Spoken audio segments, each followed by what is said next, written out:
Let's see what happens. Last night, I guess this morning, technically, we had some issues with the live stream, with the audio. So let us see if it works. I'm testing this right now. You're going to hear some feedback in a second, potentially. Let's see. Second, potential. Oh, there we go. Okay, so I think we're good. I do not know what was happening last night or this morning at 1 a.m., but there we go. By the way, it is World Kindness Day today, so I hope everybody enjoys World Kindness Day. Does something kind.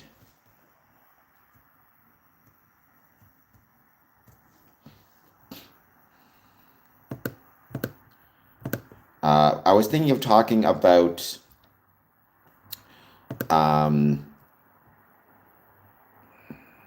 what do I want to say? I want to create a poll.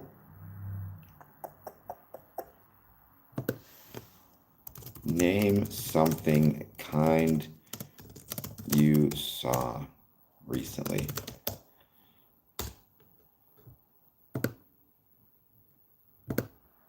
All right. In honor of World Kindness Day, take a moment to name something kind that you have seen. Not to be today, but just recently. Or something maybe that you've done that was kind. I know my audience. I know there's a lot of very kind people in this audience. Let me know. Either way,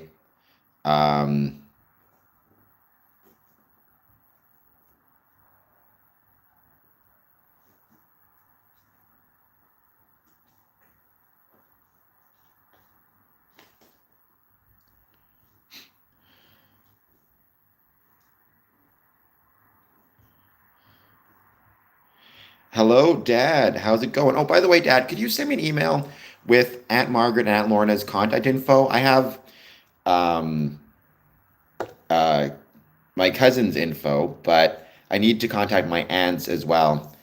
Get in touch with them. I'm gone in a week, Sunday next week.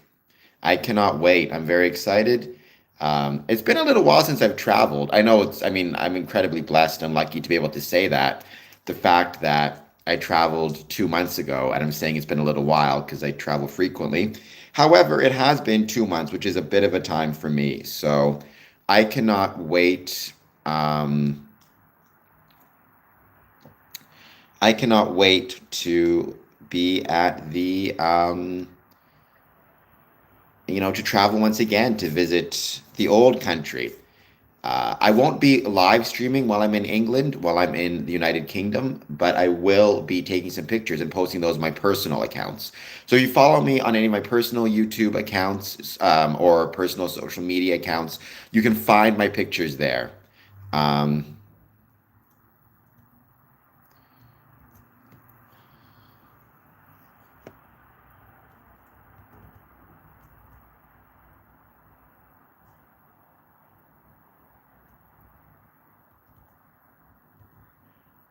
Oblivious. Thank you. I appreciate that. How's it going, Oblivious? Let me know. Have you seen anything kind have you seen anything kind today? Have you seen anything kind this week? The reason I ask is today is World Kindness Day. So what would you say are some examples of world kindness? I'm also thinking of maybe writing an article about kindness as it relates to kindness as it relates to Freemasonry and how Freemasons can be kind. Oblivious, where did you see me today? Um, I was at the casino for some coffee, and I was at the training. But it's good to have you. I will email you. Perfect. Thank you so much. I was also thinking of trying to go and visit Grandma Lily's, my grandma and grandpa's grave because I don't think I've ever seen it. I mean, I know for sure I never saw Grandma Lily's grave, but I don't think I ever saw Grandpa's grave either. So I would, if I could, bring his jewel with it and put it on the grave and take a picture of it. However, um, there's no way I could take that on carry on with the metal pieces on it. And I don't want to check it. I'd be terrified, even though it's insured. So I think I'll leave it here just to be safe.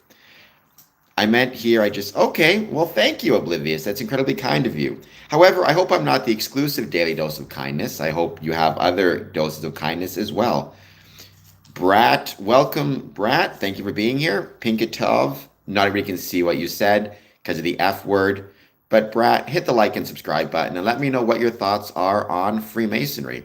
Positive, negative, or neutral. Well, because we don't have prostitution rings or child trafficking within Freemasonry. So there would be nothing to arrest us for. There is kindness everywhere. You are right. What are some examples, Oblivious, of kindness that you've seen outside of this channel? Nazgal, even though you are very incorrect, it's still good to have you here. Please hit that like and subscribe button. I would greatly appreciate it.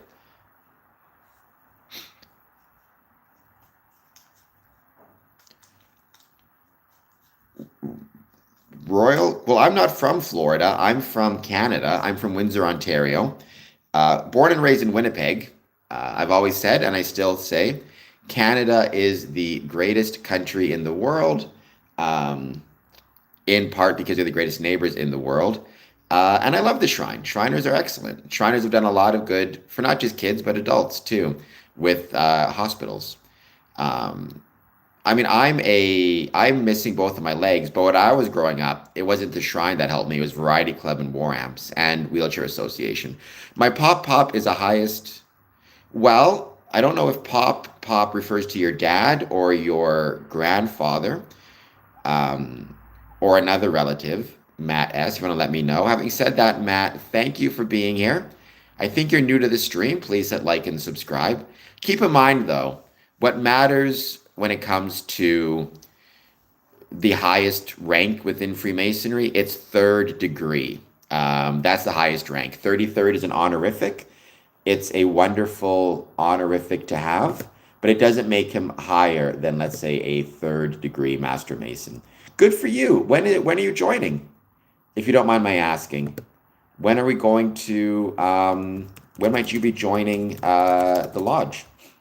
I hope you also consider joining this stream, or sorry, joining this channel by hitting like and subscribe. That would be much appreciated. And if you have any questions about Freemasonry, please let me know. Any thoughts, positive, negative, or neutral? I'd love to hear them.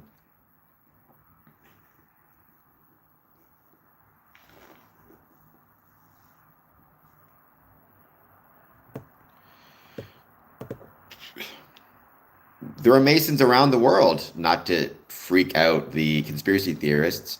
There are Masons in Canada and the United States and all around the world. It's the thing I love about Freemasonry, is I'm part of a brotherhood that is, extends beyond a single country or religion or ethnicity or language. Okay, Alexander, what are your perfect routines? And once again, it is National Kindness Day. So please take a moment to tell me what some things you've seen that indicate kindness. Hello, Hamilton St. Ives. Bucky as in Bucky Barnes. Are you saying I look like Bucky Barnes? Because I will take it. He's a handsome fella. How is it going, Hamilton St. Ives? I hope you're doing well. Thank you for being here. We know you. Well, I mean, if you want to help out a brother, hit the like and subscribe button. Mark Olivier, I am not Muslim myself. I don't really ascribe to any religions, but I have known many Muslims through my life, and they're all good people. And I've always been very, consider myself very lucky to know them. Fupa Lord, please hit like and subscribe. Mark Olivier, same thing. And Hamilton St. Ives, same thing. I heard about that. That is crazy.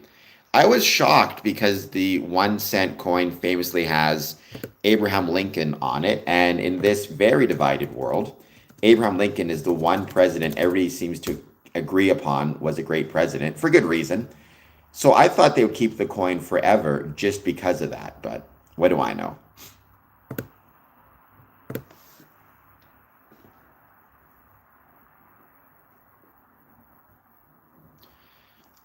It's interesting because I've got a few Masonic pennies, which I might put on social media just to celebrate not celebrate, commemorate the glorious penny. Um, we stopped it in Canada several years ago. I forget when it was, but it was under Harper. I was the prime minister at the time.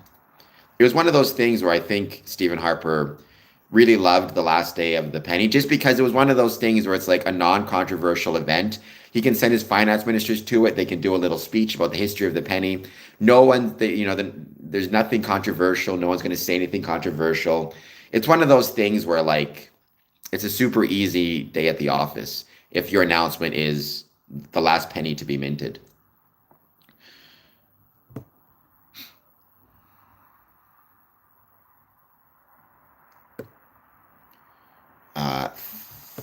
Thank you again for joining.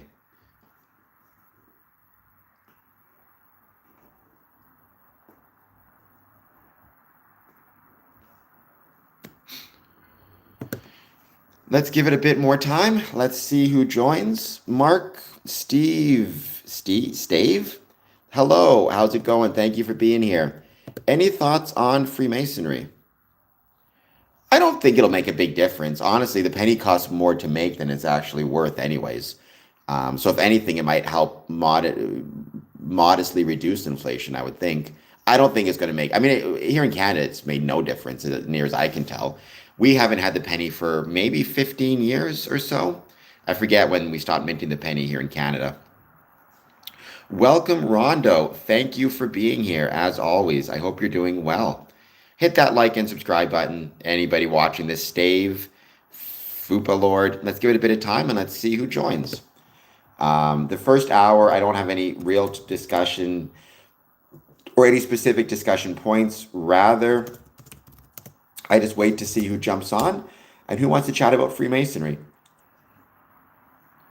The second hour, I tend to have more specific topics. Today, I was thinking of World Kindness Day and talking about that a little bit.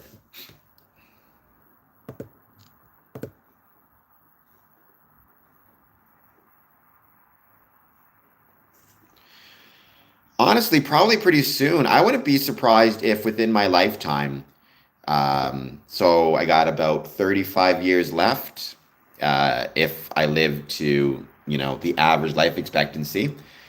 Uh, I suspect before I'm gone, so within 35 years or so, unless I live, to be 300 or something. But I suspect within 35 years, the penny will be not just the penny, but currency, like physical currency, banknotes, coins, anything physical will be no longer in circulation. It will be entirely digital. It'll either be phones or cards or a combination. Might even be like an implant in your hand and you just swipe your hand. Though the conspiracy theorists will have a field day with that. So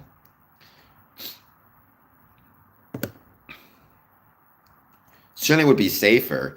It's a lot easier to rob me financially than it is to cut off my hand and use that to pay for things. Having said that, please don't get any ideas and please don't do that. Um, I have enough things to worry about. I'm already missing two of my limbs also. Yes, thank you, Curiosity Nudge. Everybody do that. Subscribe, like, share. Give me a 99-cent super chat. That would be very kind also.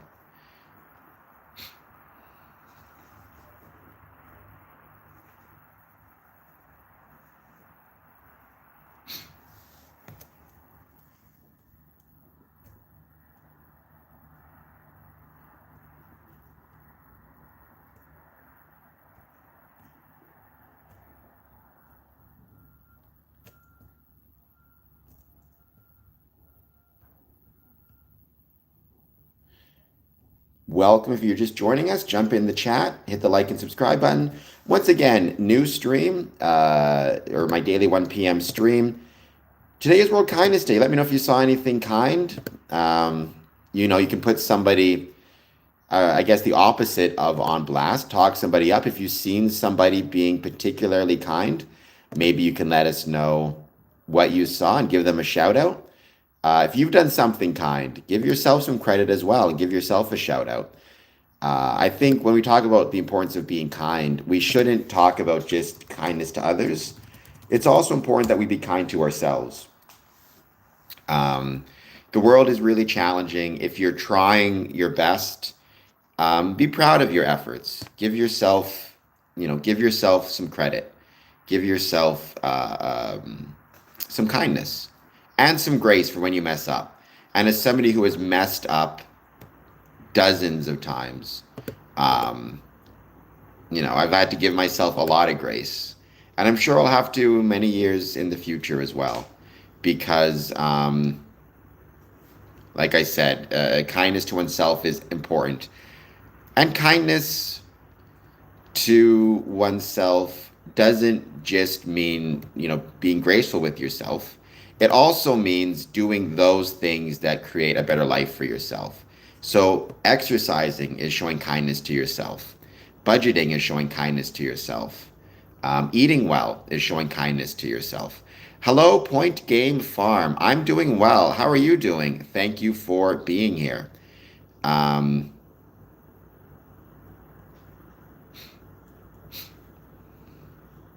How is your day treating you?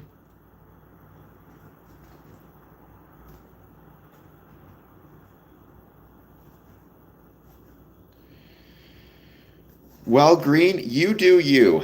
But I would suggest being bad is one of those things that may feel good in the short term, but might have some long-term negative consequences. Having said that, what do I know? Maybe it'll turn out great.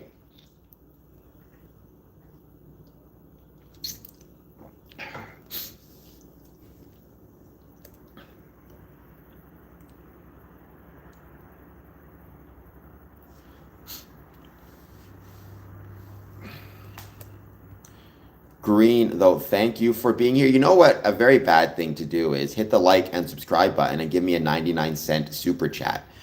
Let me know if you've seen anything kind. Point Game Farm, Green, and put somebody on. Celebrate. Even when I talk about being kind to yourself, even from a Masonic perspective, right? Practicing your Masonic ritual can be an act of kindness to yourself if, it's going to help you perform the ritual and the degree successfully. So there's a lot of ways to be kind to oneself, and there's a lot of ways to be kind to others. Well, don't do that, Green. That's a very bad idea. I would strongly encourage you to reconsider.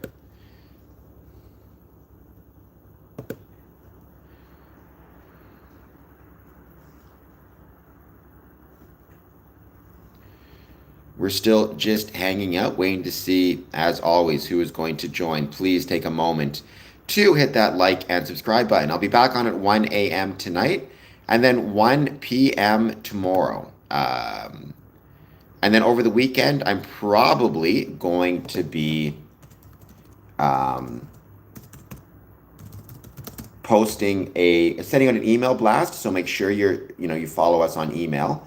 You sign up for our email at info@spreadkindness.ca, and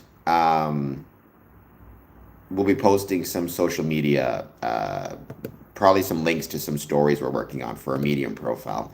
I still love to write about Freemasonry. Obviously, the focus is on producing audio-visual content that promotes the way Freemasons were and are relevant to the communities in which they're located, but that doesn't mean I want to stop providing written content as well.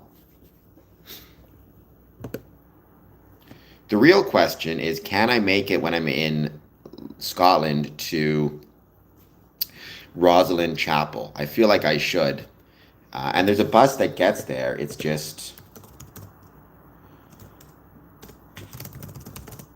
Actually, I have one, I hate the word only. I have one day in Scotland, and the morning is the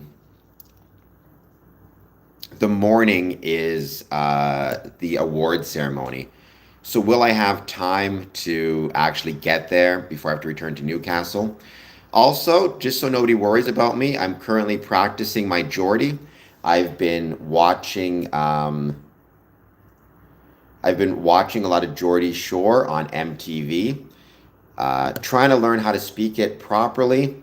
I would hate to, like I said, go there and not know what anybody's saying to me. They all sound crazy, but I'm trying to figure it out. So I think I got my Geordie down pretty good. I won't be able to mimic the accent, but at least I'll understand what they're saying to me. Fall? Did you fall on the skateboard, Jocelyn, or are you just saying it's fall? Either way, welcome. Thank you for being here. I hope you're doing well. Let me know if there's anything you've seen nice today or kind. Today is World Kindness Day. Celebrate somebody. Um, that is a very good idea, Alexander. That is something I struggle with. I have a tendency to take things really personally, um, which is unfortunate. Not online. That I think is one of my strengths and why I think this channel does well, relatively speaking. If people want to say whatever they want on a chat, I don't really care. Obviously, I prefer it if you say nice things about me and nice things about the channel. But if you say mean things on a stream or in a chat or online, right? Online is not real life. And so I'm not going to take it personally. In my day-to-day life, however, I definitely have a bad habit of taking some things personally that I shouldn't. So I'm working on it.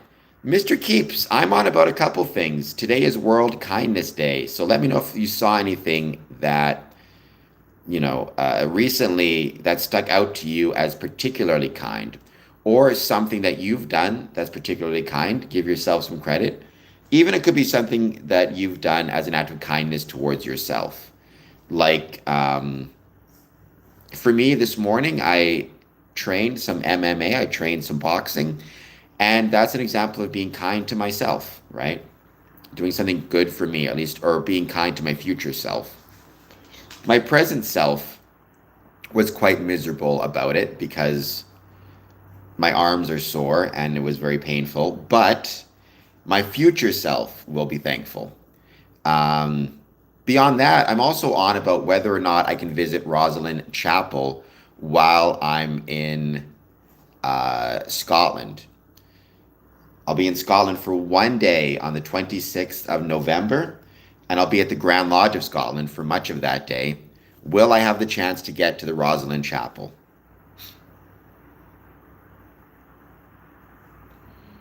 Do you, I think you mean support. Well, I'm just calling you Ben. I'm personally not a huge fan of Donald Trump. I speak exclusively for me.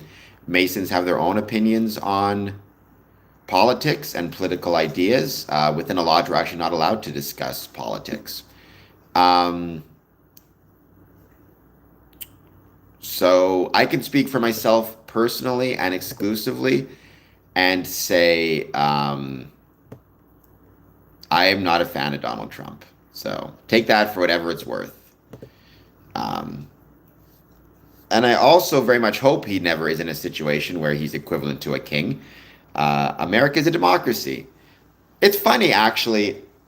I've made this argument before. I think in some ways America would be better served if Donald Trump were a king in the sense of the same way we have it in Canada, where the monarchy or the representative of the monarchy, so in Canada, the Governor General, is not the head of state, can't make political decisions, just travels around. I mean, he shouldn't say just, travels around and represents us at banquets and functions and handles all sorts of ceremonial duties, which honestly, it seems to me that that's what Trump prefers anyways. Based on my knowledge or view of him, he doesn't seem to enjoy the actual governing. He seems to enjoy ceremonies and pomp and circumstance and parties and stuff. So make him a king and then give the presidency to somebody who actually wants to be a president, is my humble opinion. What do I need, Kit? I love KFC. One of my aunts. Yes, well, I'm trying to learn the Geordie accent. One of my biggest blowouts, I mean, the, well, I mean, Rondo, I mean, I think, honestly, in some ways, America, and this goes to demonstrate maybe the incredible wisdom and in some ways luck of the founding fathers of America, nine of whom were Freemasons, something that has something to do with it.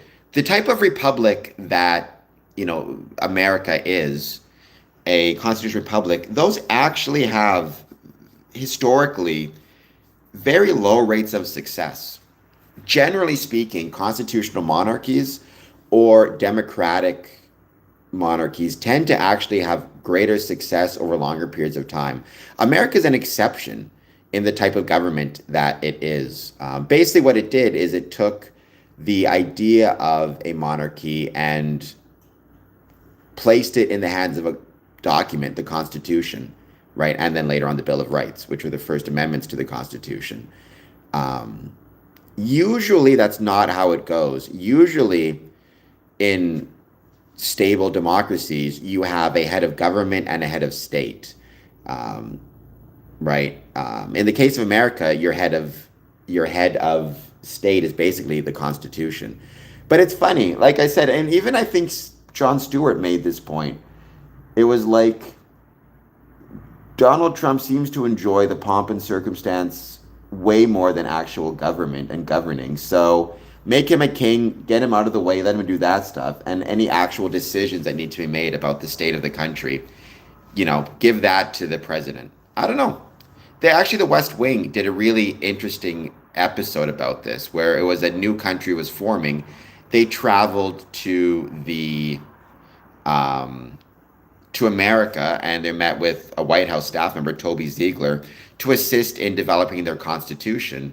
And Toby Ziegler talked about how actually challenging it is to have a type of government that the States has and have it last long term. One of the reasons I think the United States is having some of the troubles it's having in 2025 is because of the challenging nature of a constitutional republic, which is a type of democracy. I feel like a lot of people on the right wing always argue it's not, but a constitutional republic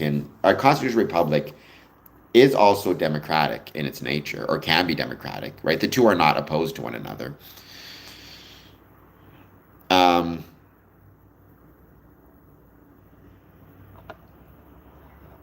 Well, I mean, define active. I'll agree with you. He's doing a lot of stuff. It doesn't seem to me like a lot of it's governing, right? It seems like it's a lot of tweeting of stuff. Somebody once pointed out, right? A trade agreement is not a single, is not a tweet or a line on a spreadsheet. It's an actual document. And the one trade agreement he seems to have got confirmed is the one trade agreement that seems to have been passed fully is the one with China. And I don't think that was that helpful to the States. It looked to me like it was actually economically not that beneficial to the States. It seemed that China got the better deal, in my opinion.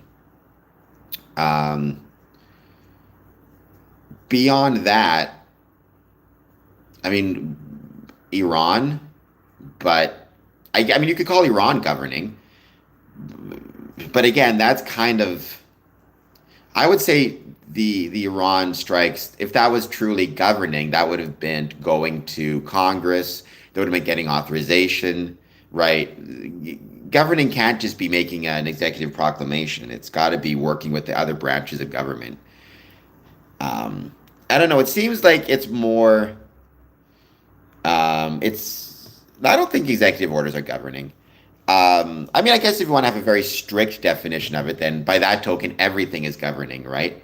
By definition, anything a president does is governing. But I'm not a big fan of kind of governing by truth posts or governing by Twitter or to me, governing is about negotiation. It's working with the different branches of government. It's well beyond the posturing and kind of the trappings of it. And he also just honestly, I mean, I'm no fan of, and I'm not really concerned with Donald Trump is happy or not. He seems a lot happier at Mar-a-Lago with his, parties than he does in the Oval Office, in my humble opinion. And actually, some people have even said famously when they meet with him, like some journalists, they say he seems much more interested in things like decorations and ballrooms than he does on some of the more practical stuff. I don't know. But anyways, I'm not a big fan of him, so I might be biased. Who knows? Um, I mean, that's a good point, Rondo. I mean, I don't think it's going to happen. I mean, I'm speaking a little bit facetiously, kind of. Um, but the point is, right, when people talk about King in 2025, they have this image of an absolute ruler who controls everything and is unimpeachable and cannot be dealt with in a democratic fashion. Um, Whereas a king in 2025, in most jurisdictions, is not that. They're a head of government, they are ceremonial, they are in some ways a last stop against, in some cases, they're the last stop against tyranny, right? Like Canada has a king, and I'm happy Canada has a king. I'm a monarchist, but that doesn't mean that King Charles can show up in Canada and order everybody locked up who doesn't like the White Album. He should, because if you don't like the White Album, what's wrong with you? But that he can't do that, right? Or say Cameron Adamson needs to go on an ice float. His role is through the Governor General is ceremonial, as well as providing some final backstop against tyranny. Because in theory, if the government of the day were to go too far and say, again, everybody named Cameron gets put on an ice float and shipped off to sea, at that point, you could have the monarch step in or the governor general step in and say, we're not signing that bill. Um, in the States, the way they preserve and protect against tyranny is through a constitution. So basically, you either do it through a written document that never changes, or you do it through a monarchy. Either way, it's a non-democratic document. That's kind of the point, right? It's not subject to the whims of the people. It's subject to some, in theory, immortal or eternal idea. Um, Ideas that cannot be changed except with extreme amounts of effort. I think in the States to amend the Constitution, you need like 51% of the states or something like that. I used to know how to amend the Constitution in the States. It's possible, but it's very difficult. Um, so, yeah, I think, again, I'm being facetious. Obviously, I don't expect America to ever actually split their governance between a head of state and a head of government. I'm just saying America is not the norm when it comes to its America is not the norm when it comes to the type of government it has. And the fact that it has survived as long as it has, and for whatever problems it has, and I would say it has a few right now, is actually still going fairly strong. That is a credit to the framers of the Constitution. In some ways, you could argue they're one in a million. Probably one, not one in a million, but one in a, oh my gosh, certainly one in thousands to actually be successful. And again, when people knock the idea of a king, consider, right, North Korea doesn't have a king. I would argue most of the most dictatorial or authoritarian um, governments or states do not themselves have kings necessarily, right? North Korea, Russia. Um, you could argue in the Middle East. In some cases, there's kings like the King of Jordan, who, rumor has it, is a Freemason, in fact, on a side note. Um, well, in any event, Mr. Keeps, well, I would say Biden made a lot of historic acts of bipartisanship. The fact that Biden got the CHIPS Act, the CHIPS Act, the Infrastructure Act, and the Inflation Reduction Act passed, not only done so in, I would argue, the most divided time in American history. Well, okay, that's silly. Obviously, it's the Civil War. Um, Within my lifetime, the most divided time within American history, um, right? Getting into office 2 weeks after January 6th.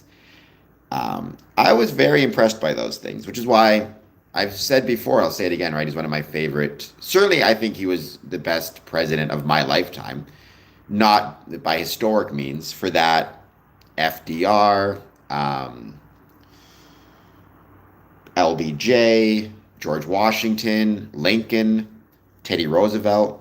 Most of those, by the way, were Freemasons, the exception being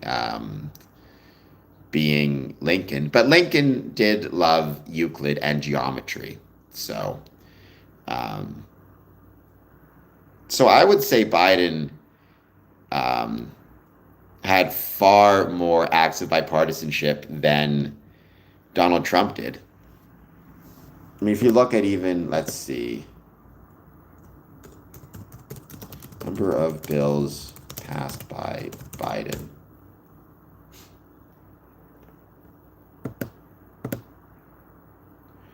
The Safer Communities Act, he also increased the minimum wage. Joe Biden did for federal workers.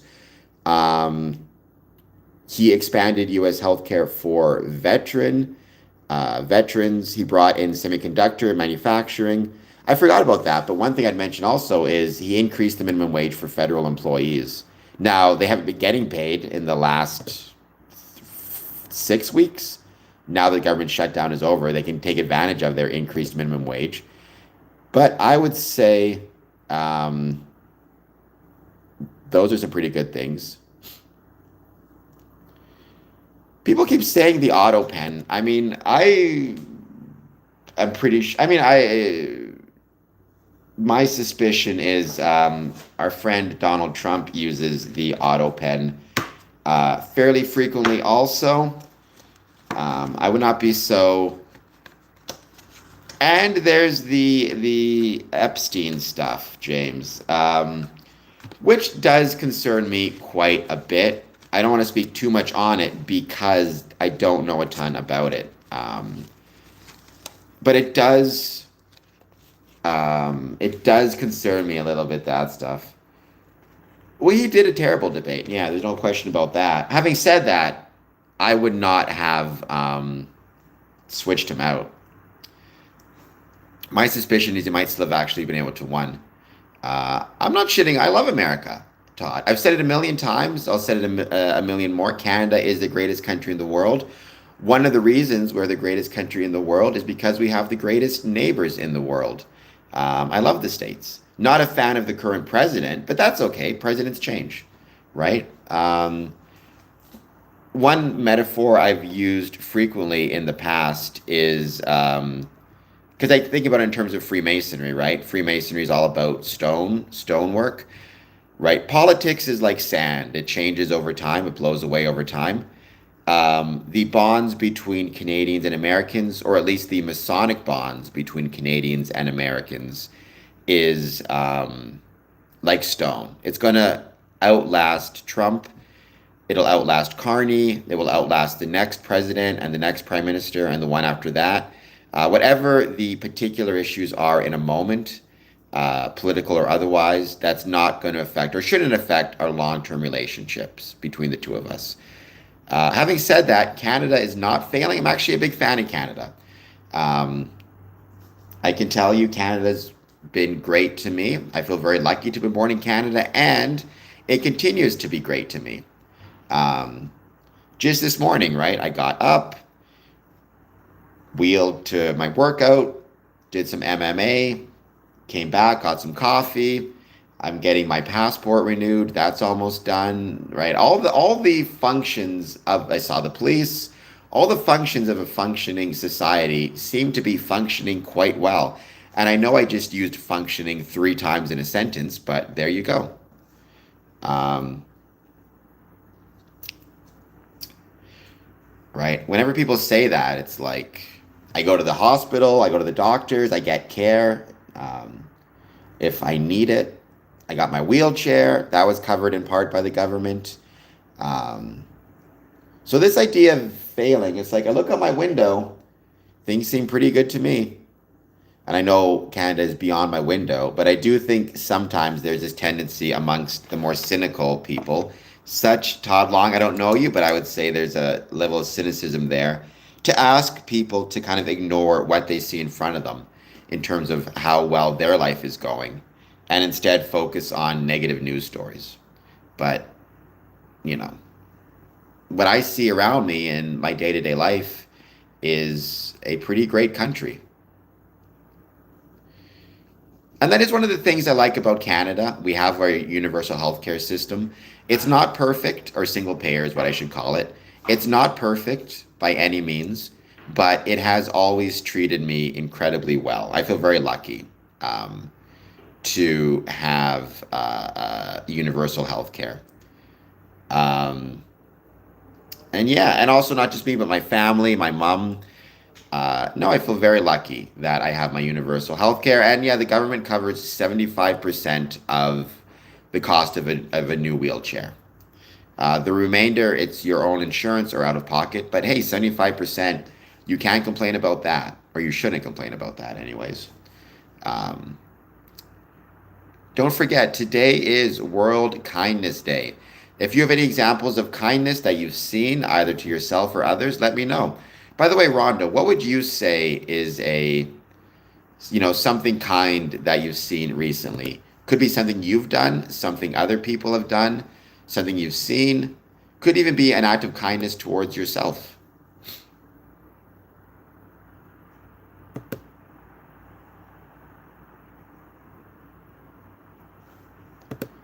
Yeah, that's unfortunate. If you, I mean, I don't know if you need a wheelchair or not, but if you do, I hope that you at least get a decent loan rate, but that sucks. Um, and it is true, there's a lot of medical debt right now in the States, unfortunately.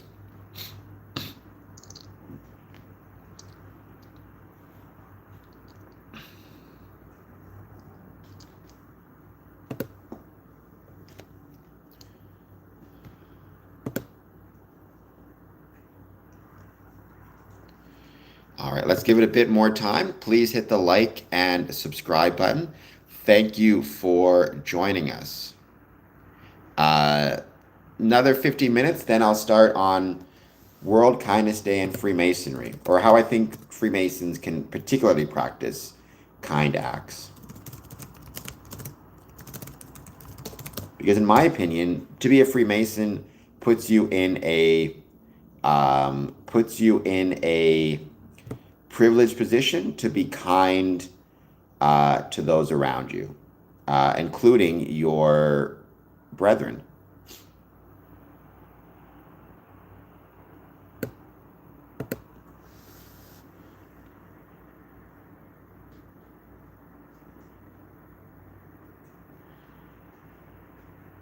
Dennis, howdy. How's it going? Thank you for being here.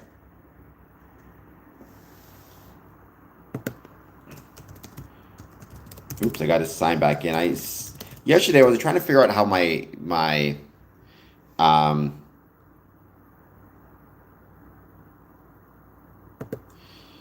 the audio. So I basically turned everything off and signed out of everything and signed back in. But now the frustrating thing is I have to like re-sign into all my socials, and I keep forgetting my passwords.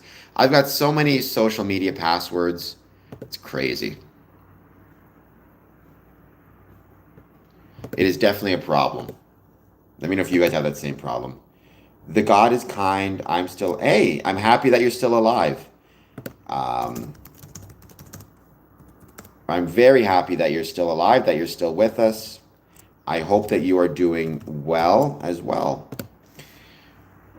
Um, and also, I'm glad that you are happy to still be alive. Unfortunately, there are some people I know can really struggle. Maybe they don't always want to still be alive.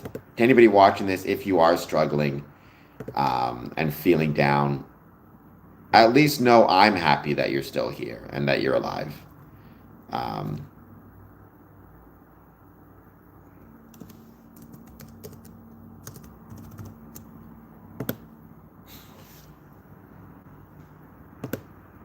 so, Dennis, do you have any examples of acts of kindness that you've seen? And if so, what might they be? Could be something you've done, something you've seen others do, something, an act of kindness you received or gave, or even act of kindness to yourself.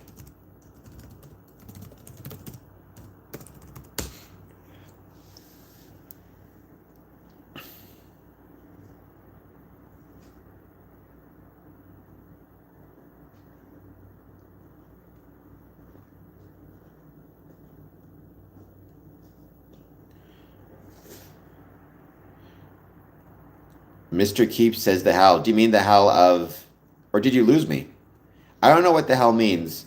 Um, but as it is World Kindness Day, um, let me know if you have any examples of kindness that you've seen. Hello, Yuri. Thank you for being back. Or are you saying the idea of being alive and being happy about that? Because, like I said, I've even had people on the stream before who said they weren't happy about being alive. So if you're watching this, or if you're out there, just know I'm happy that you're watching this and I'm happy that you're here. And I hope that you get help and seek help. There's no shame in talking to somebody about struggling. Yuri, how's it going?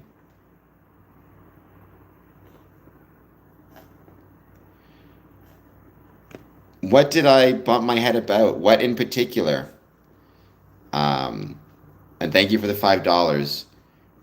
Would you say I bumped my head about? Other than I know you disagree with my view on Biden being my favorite president of my lifetime. In fairness, I've got a relatively short life, if that makes you feel better. But, I mean, since I've been alive, it's been what? Reagan, Bush, um, Clinton. Reagan, Bush. I'm a free trader, so I like Clinton actually quite a bit because of NAFTA. Um, or like NAFTA, anyways.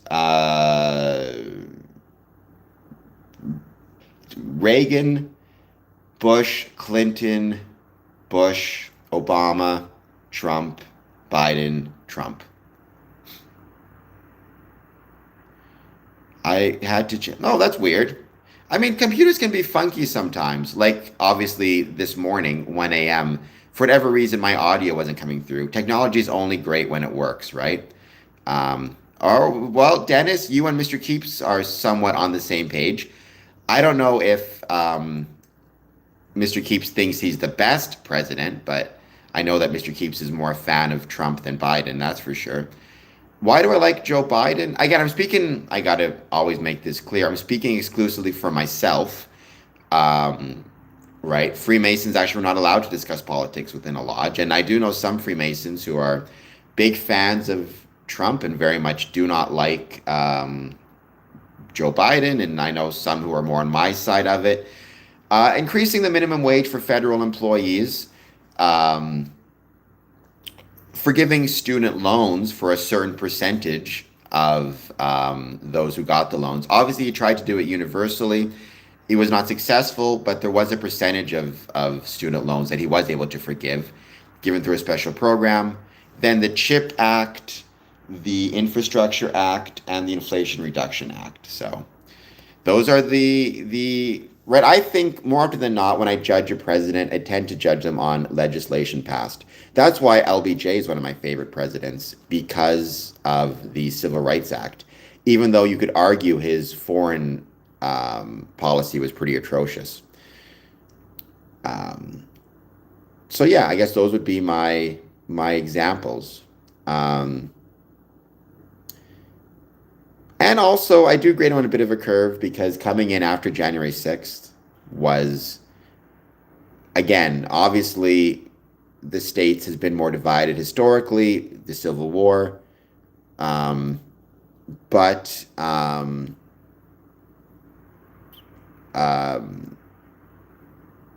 within my lifetime, I don't recall ever feeling like I'm not Canadian, I'm not American, so I have to look from Canada to America, though it can feel like a one-sided mirror sometimes or a one-way mirror. Whereas Canadians are always looking at what America's doing, America never looks back at what Canada's up to. Having said all that, from my perspective, it feels like America is more divided in 2025, well, really more divided starting in 2022, 2021 and 22 than ever before. So I do give a certain amount of grace on that account. Um, I mean, I might be doing number two right now, Mr. Keeps. You don't know. You can only see above here. But I've not heard his recordings. I've not heard any presidential recordings, with the exception of LBJ. Are you talking about LBJ's recordings? I thought maybe you're talking about. I'm not sure if you're talking about the LBJ recordings or Biden's, or if Biden even has them. Um, oh, LBJ? Okay, yeah, I heard one of his recordings and it made me laugh. He was talking to his tailor, and his tailor was making the pants too tight. And basically, he was saying he was too well endowed to he needed more space between the legs, and the way he described it made me laugh. Beyond that, though, I've not heard any other of the recordings. Interestingly enough, I was listening or reading some of the transcripts to some of the recordings of JFK around the Cuban Missile Crisis, because I've got into recently a House of Dynamite and 13 Days. Well, in fairness, I mean, how else are you going to deal with that situation? You either tell your tailor over the phone or in person, "Hey, I need more space down there." Um, yes, that's the one. So the when the nuts hang. Greetings from Finland, Electric Low End. Thank you for being here. I hope you're doing well. Please hit the like and subscribe button. It's great to have somebody from Finland on the stream. Um, Yuri, watching you from Israel, I would say Donald Trump helped more than Joe Biden. At least you can see some problems in Trump's political style. I mean, I'm actually a member of a lodge in Israel, Yuri. I'm a member of Lodge Holy Land number 50, which meets out of Tel Aviv. I'm very proud to be a member of Lodge Holy Land number 50 out of Tel Aviv.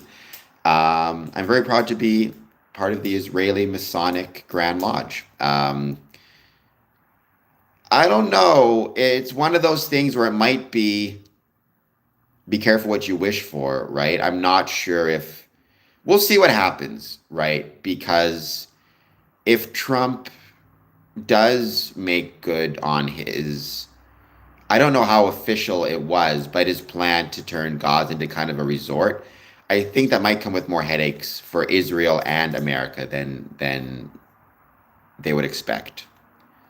Um, we'll see though. We'll see. Okay. I'm sure I can only imagine winter in Finland. I'm guessing it's quite snowy. Electric Low End, are you new to the stream or have you been on before? And let me know, because it is World Kindness Day. Do you have any examples you can give of kindness that you've seen recently? And also, let me know if you know about anything as relates to Freemasonry in Finland. I'm sorry to say, Finnish Freemasonry is not something I know a ton about. So I'm hoping maybe you can help me learn more about it, if you know anything about it. So several questions and statements. Please hit like, please hit subscribe, consider a super chat. Do you know anything about Finnish Freemasonry, and any examples of acts of kindness you would like to share? Could be something kindness you extended, kindness you received, somebody else doing something kind that you saw, give them a shout out, all that good jazz. But like you say, they're doing well, getting ready for the upcoming. I can just imagine what winter in Finland is like. Um, it's probably, I'm going to guess very cold. I'm going to guess very cold and very snowy.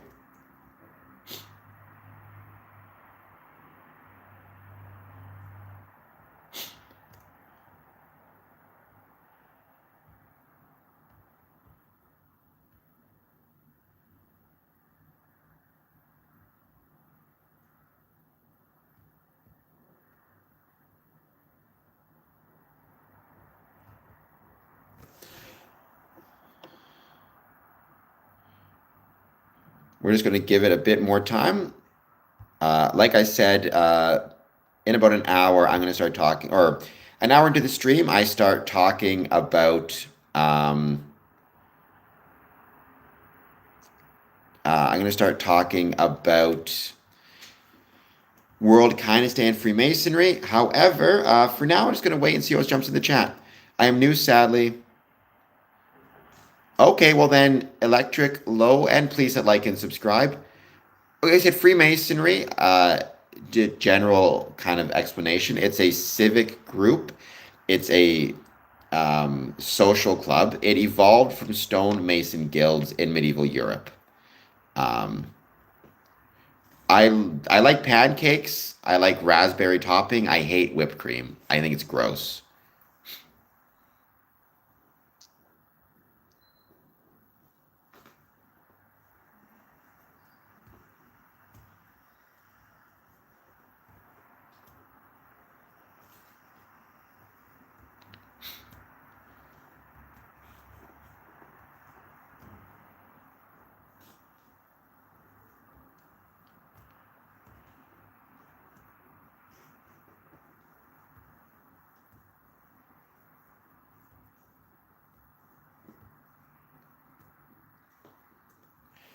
Let's give it a bit more time. Let's wait to see who joins.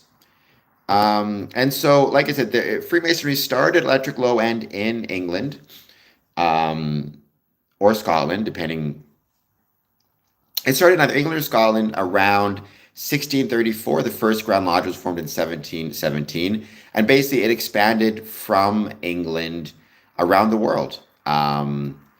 Let's see if Google AI can tell me, when did Freemasonry first arrive in Finland?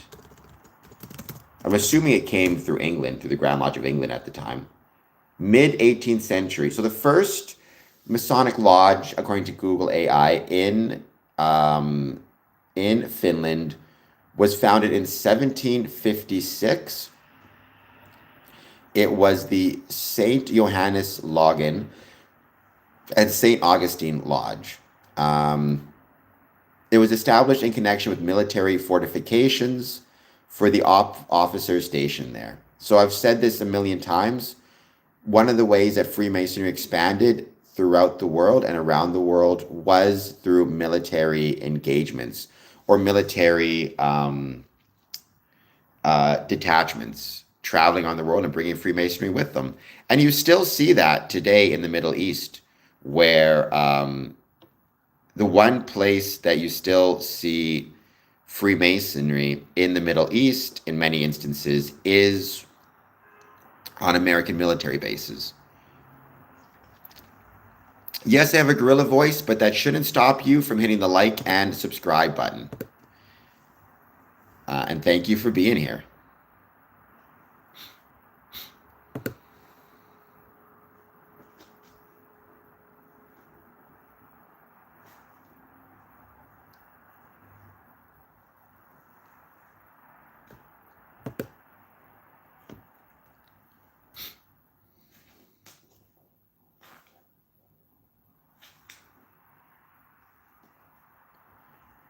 I do not know what Electric Avenue is or to what you're referring to there.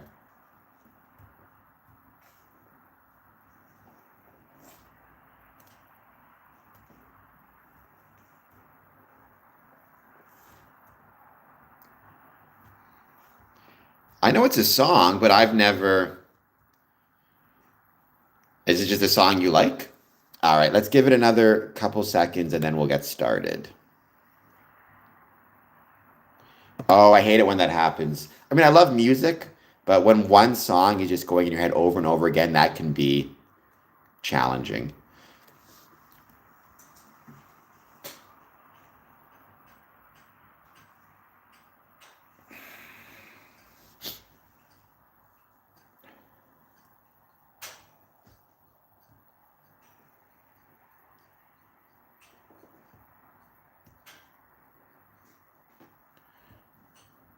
All right, we are 1 hour into this stream. So, as I noted, today is World Kindness Day. And so I wanted to take a moment to mention some Masonic connections to World Kindness Day, specifically the United Grand Lodge of England. So this was a post they did in November 13th, 2017. However, they continue to engage with charitable activities through the Masonic Charitable Foundation. Wanted to mention this one in particular because they actually do reference it, World Kindness Day in particular. Today is World Kindness Day, and we couldn't think of a better way to mark it than to highlight the launch of an appeal by London Freemasons to raise 2.5 million pounds, which would be about 5 million Canadian dollars, to purchase 2 extended high-rise aerial vehicles for the London Fire Brigade. At the London Grand Rank Investiture meeting of Metropolitan Grand Lodge, a delegation led by Steve Apter, London Fire Brigade Director and Safety Assurance, and Dr. Fiona Twycross, were presented the first installment of 375,000 pounds. Both Roosevelts were Masons, FDR and Teddy. London Fire Commissioner Danny Cotton said, "We are very grateful to Sir Michael Snyder and London Freemasons for this first donation and their commitment to raise the significant sum of money to buy such important equipment."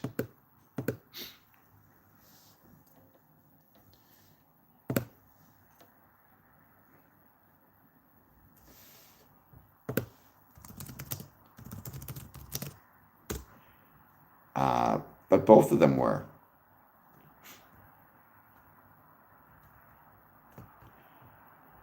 There was also a post on both sides, Elric. There were Freemasons on both sides. Somebody else wrote, Masonic Scouter, "Today is World Kindness Day. What better illustrates kindness than the story of the unknown scout? In 1918, Masonic brother Norman Rockwell painted the famous picture commemorating the unknown scout helping an elderly man cross the street in London. But this wasn't just any man. It was William D. Boyce, a Freemason and newspaper mogul from Chicago. Boyce offered the young man a tip for his help, but the boy politely refused, saying it was his daily good turn as a scout. Deeply impressed by the boy's kindness and selfless gesture, Boyce formed the Boy Scouts of America just 4 months later with the help of many men of good character, many of whom were also Freemasons. On May 1st, 1926, the Silver Buffalo Award, Scout's highest honor, was ceremoniously given to the unknown scout whose faithfulness in the performance of the daily good turn brought the scout movement to the United States of America. There are statues honoring this anonymous boy. Even if you're not a scout, you can do good and a good turn daily. Yeah, Boy Scouts was formed by Masons. There's actually really several connections between the Boy Scouts and Freemasons.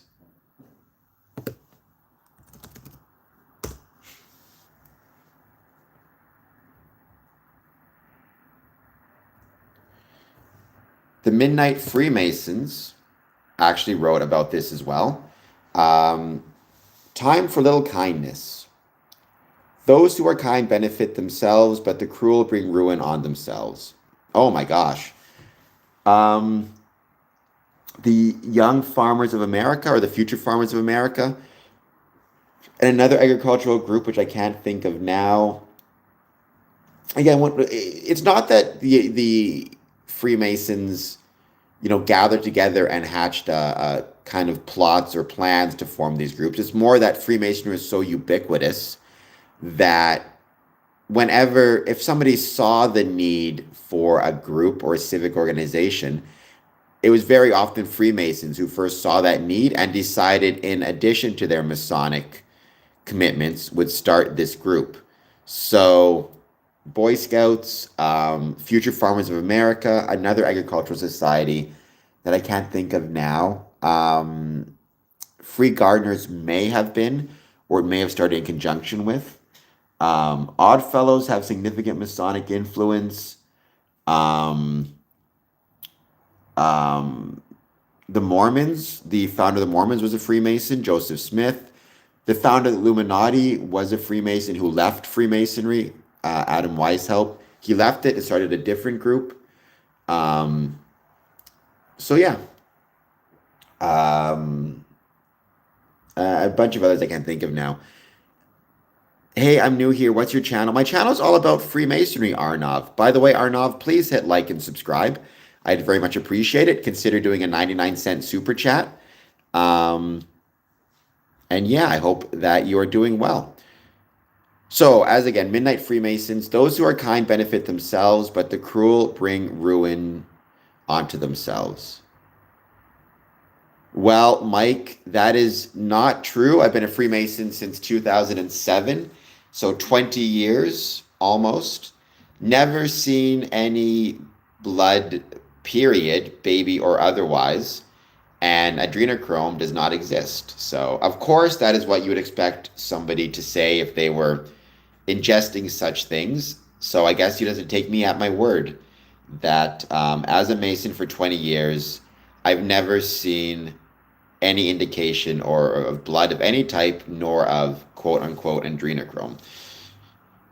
Well, human sacrifice has existed throughout human history. I'm sure maybe it still exists in 2025. Human beings are capable of some pretty terrible things, but to my knowledge, it's pretty much a dead practice. At least I hope it is. Certainly doesn't exist within Freemasonry. The one thing we sacrifice in Freemasonry is our time and our energies. That's about it.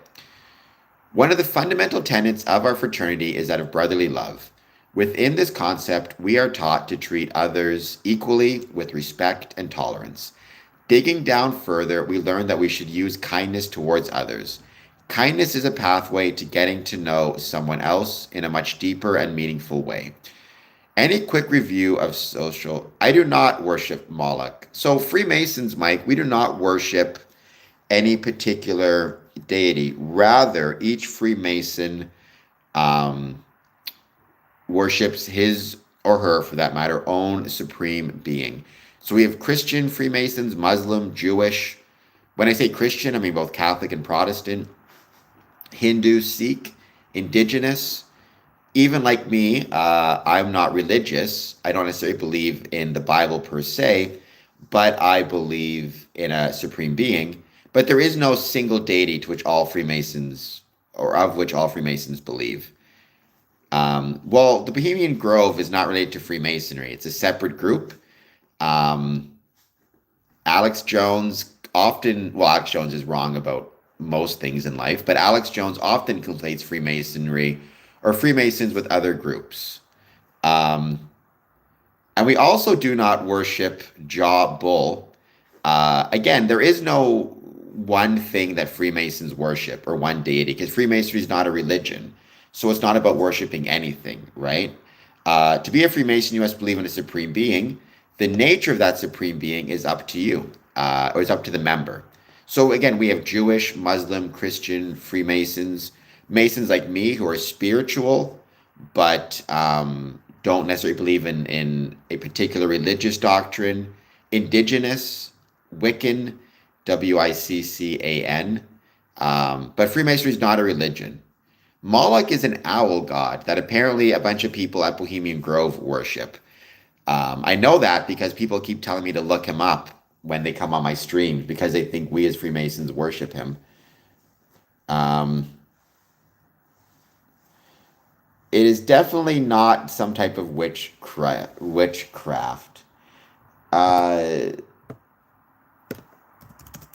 Well, I think you might be, again, referring to some of the rites, Scottish Rite, York Rite. But even in that case, right, it's metaphorical, it's not literal, right? So I know, for example, members of the Scottish Rite, even at the higher levels, who are Jewish. In York Rite, and Muslim for that matter, and Hindu and Sikh, in York Rite, there is a branch of York Rite that's specifically Christian, but by and large, I have known non-Christians to be part of the York Rite as well. Not every branch of it or every chapter of it. Um, they will not, Mike, they will not kill me. The reason I choose not I don't even like the term secret. The reason I choose to maintain the privacy of Masonic rituals is because that privacy helps me maintain the bonds of brotherhood between our families, right? Sorry, not between our families, between our brethren. So, Mike, if you have a family recipe, right, that you pass down from your grandfather to your father to you to your family, like your kids, the reason you'll keep that family recipe private is not because there's anything nefarious or witchcraft or anything like that. Rather, it's because maintaining the privacy of that recipe maintains the bonds between your family, between the different generations of your family and the branches of your family. Within Freemasonry, we don't have we have rings and jewels and stuff, but that's not what's important. Ultimately, what we pass down from past generations of Freemasons to current to future is our ritual and specifically our modes of recognition, which have been passed down since the days we were operative or stonemasons. So the reason I don't share those is not because I'm under threat from anybody. If I shared every secret on stream, nothing would happen to me. I would not be at risk of death, anything like that. Rather, it's something I choose to do personally because I want to maintain the bonds of brotherhood between current generations of Masons, past and future generations of the same. Um, we could have steins for beer. I mean, a lot of like I'm a Mason, I don't drinks, but I'll put Coca-Cola in my stein. Um, the way to think about it, also, Mike, when you think about literal versus not literal, is I used to work in a legal aid clinic, and I remember working in the legal aid clinic. I was working with a lady who was from the Middle East. She was at risk of being evicted. And then at one point, though, as she's talking, she said, like, if I'm wrong, I will, uh, if I'm wrong, I will rip my tongue out. I will uh, end my life, she said, right? And obviously, because I'm new and I'm younger, I freaked out a little bit and made sure she was okay.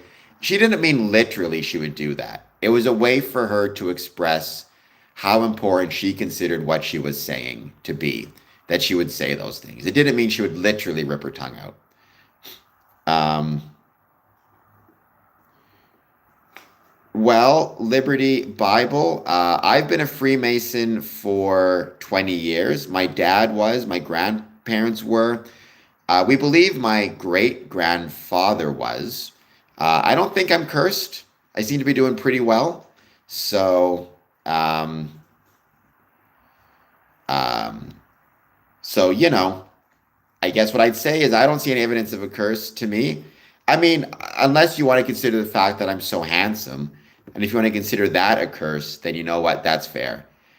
With a face like mine, you don't even know what it's like, Liberty. I wheel down the street, I should say, and I have women just chasing me because I'm so handsome. You'd consider it a curse too. Um, and we do not do that, Mike. Again, I've been a Mason for 20 years, attended over 1,000 Masonic events. I actually attended over 1,000 Masonic events around the world. Canada, United States, Brazil, the Philippines, and England. Never seen any such things. And it's not like I'm always giving them advance notice. So they have to hide that shit pretty quickly. It is fun. I consider myself very lucky to be a Freemason. I mean, don't get me wrong, Freemasonry does require a sacrifice of time, a sacrifice of effort. You have to show up, and that's, can be really challenging depending on if you're tired, it's been a long day. And oftentimes you're showing up for something that's incredibly boring, like a business meeting where they talk about paying the light bill, but you still show up and you still do it. How much in dues? Well, they don't, make me pay. I could choose not to pay and just not be a Mason anymore. It's not, I'm paying of my own free will and accord because I want to be a Mason, not because they're making me do anything. Having said that, every lodge sets its own dues prices. So, for example, if you're a Masonic lodge in New York City, I've heard of some of the yearly dues being as high as $500 US per year. I know a brother who's a member of a lodge in Texas in a small town. He pays $40 per year. For me, I'm a member of 5 Masonic lodges, 3 in Canada, 1 in the United States, and 1 in Israel. No conspiracy theorists go crazy with that Israel thing. But 5 lodges, like I said, 3 in Canada, 1 in the States, 1 in Israel, and I pay approximately $400 per year for all of the lodges combined. So my average payment is between 1 and 150 per year, American. It's just not bad at all. Most people are a member of one lodge exclusively, and so they pay usually between $1 to $200 per year. Well, it does not. Well, for me, it does not in my jurisdictions. Jurisdictions do set different rules. So the cost of being a Freemason and the rules in Texas are different than in Ontario. I do know in some jurisdictions they do it a little bit differently. What they do is they actually charge you more when you first join because when you first join, you're an entered apprentice, and at that point you can't attend meetings. You can't attend meetings or anything like that. So they don't charge you a dues. They charge you an initiation fee, which can sometimes be higher than your yearly dues. And if anything, as you advance, you pay less in some cases. In Ontario, that's not the case. The amount I paid at the start was a one-time fee, but then after that, whether I'm an entered apprentice, fellow craft, or master mason, I pay the same amount. If I join Scottish Rite or York Rite, there's, fees to be part of those bodies. But again, that's not because you're advancing, that's because you're part of a different group, a different Masonic body, or a pendant body is the term you could use. And you're absolutely right, Elric. I've said this before. When it comes to Freemasonry, Freemasonry protects people's health.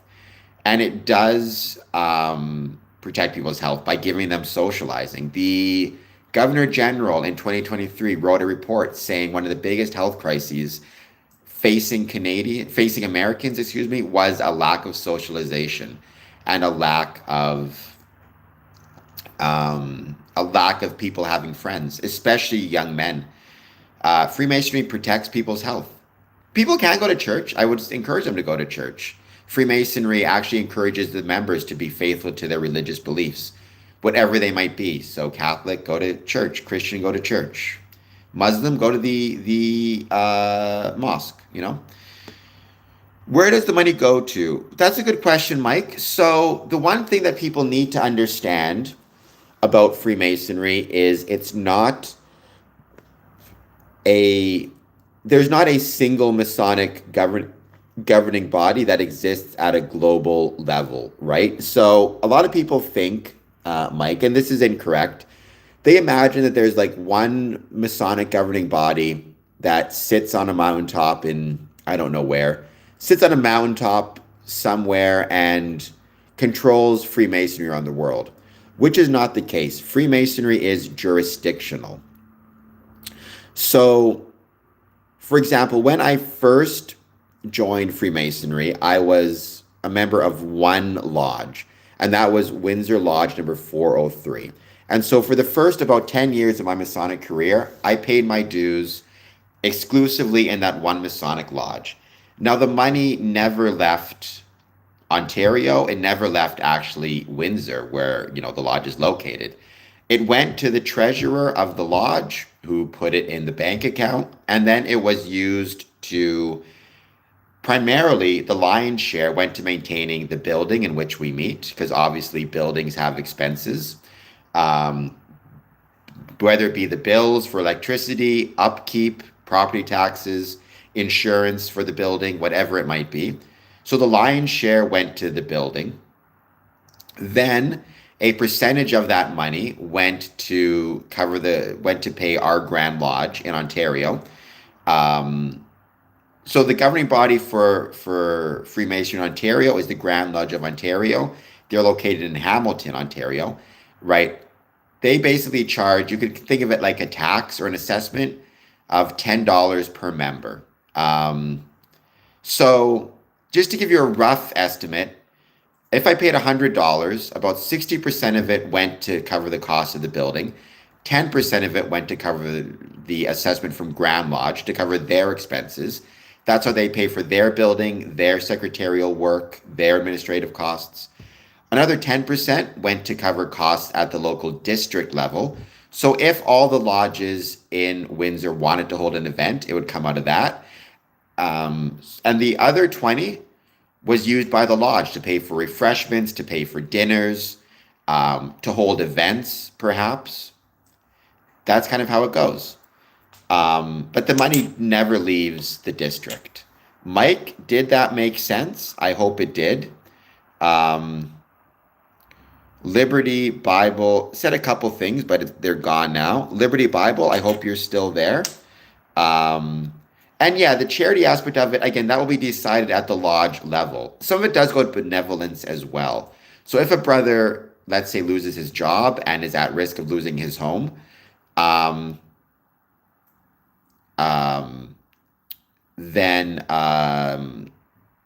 he may call the lodge and say, I need support. And some of that $20 will go to helping him keep in his place. And I've said this before, I've known two Masons who would have been homeless were it not for Freemasons stepping in and providing charity and benevolence. I hope that made sense. Let me know if it did or if it didn't, Mike. But like I said, I hope it made sense. And when I pay my dues to the lodge in Israel, which I pay online, the money goes to Israel for the same purposes, the building maintenance, lodge events, whatever it might be. Well, unfortunately, Elric, with Freemasonry and the numbers declining the way they are, we really don't see that same ability to network and get employment as you did in the 20s and 50s. However, it can happen. And yes, I think Freemasonry is a really good thing to be a part of. Don't get me wrong, it's a pain, right? I'm not going to pretend like there aren't a lot of challenges that come with it, but there's also a lot of really wonderful things that come with it. Okay, going back to this article. Well, Freemasonry is not a dude's exclusive club. My lodge is a dude's exclusive club. The fraternal side of Freemasonry is more often than not a fraternal side. So when I talk about Freemasonry, I tend to be defaulting to the idea of the fraternal side of it. However, there is also Order of Women Freemasons. There's also Eastern Star, and there's also Rainbow, which is a Masonic youth group. As Freemasons, here it is. Any quick review of social media will reveal a lack of kindness towards one another. I have long thought that if people were meeting in person, they would never say things or act so rudely towards one another. Hiding behind the computer screen provides an easy opportunity for people to be anything but kind. They are often downright cruel. As Freemasons, we have the amazing opportunity to set an example for others. Here are some easy ideas you might use. Call your neighbor to check and see how they're doing. Volunteer at a local charity. Give blood. Tell a coworker how much you appreciate them and the work they do. Become a mentor. Hold the door for someone. Smile and say hello. Say thank you.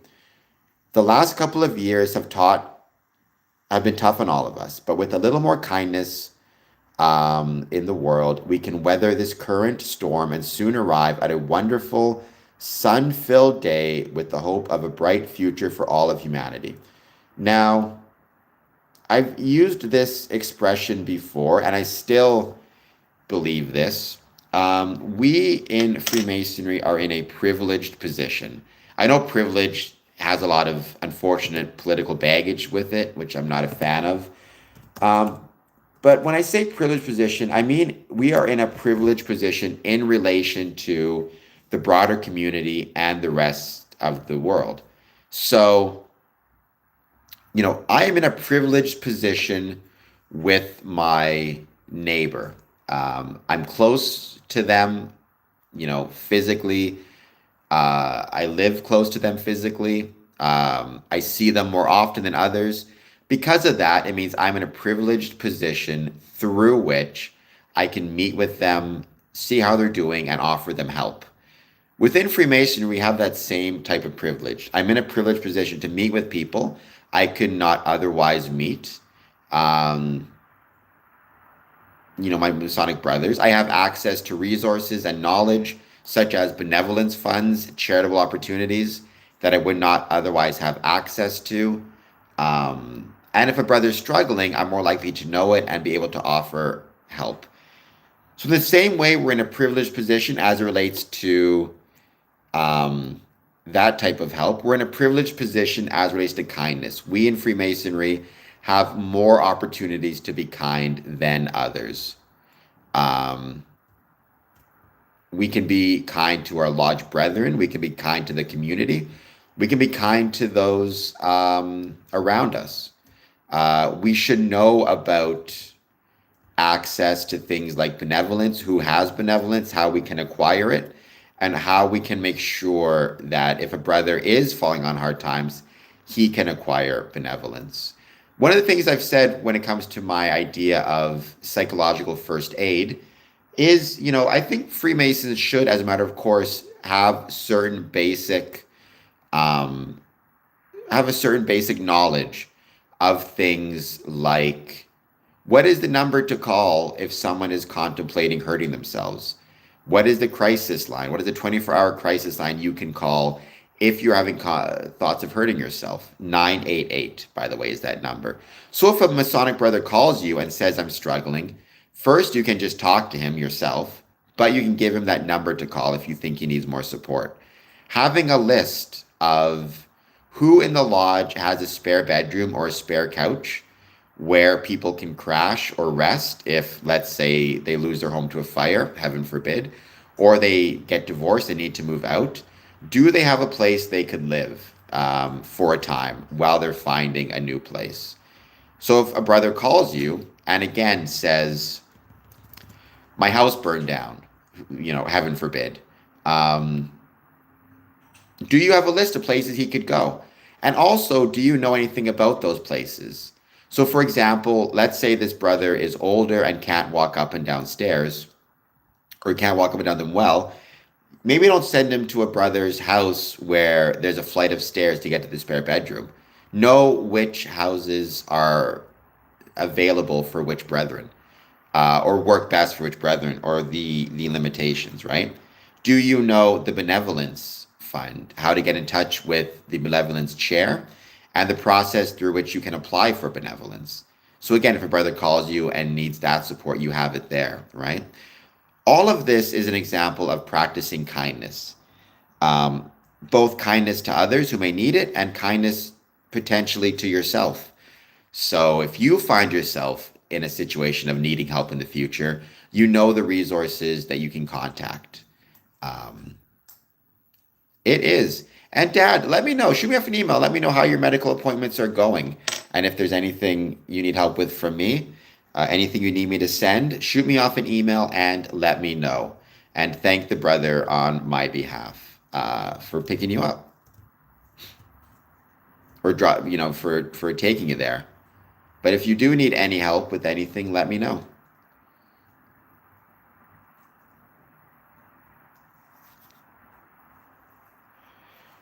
And yeah, and taking other ways to be, have privileged positions of kindness. Take first aid, take psychological first aid and actual first aid. Take disability training so you know how to serve those with disabilities within your groups. All that stuff matters. Do you think enrollment is dropping? I mean, that's part of it. There's no question that technology has made it seem like we are less, that it's less necessary to, um, it's less necessary to socialize in person because the feeling is you can just socialize with all the people on your phone, all of your quote unquote friends list. I'm not a huge fan of that idea. I think, yes, technology can be great. Technology can 100% help socialize, especially during a pandemic, but I think we need to meet in person as well. And we need to socialize in person. I think that is equally as necessary, um, if not more so. So. I think within Freemasonry, what we need to do is we need to be willing to both socialize, um, and take advantage of opportunities for, um, online socializing. Like a brother, let's say, as an example, a brother moves out of jurisdiction, moves from Windsor, Ontario to Alberta, for example. He may still want to keep in touch and keep contact with his brethren from Ontario. And the best way for him to do that may be through Zoom.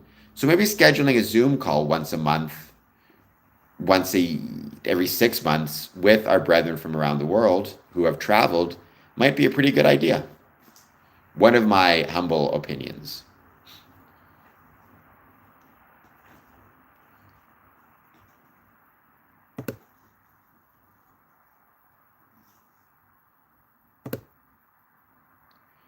I think so as well, Elric.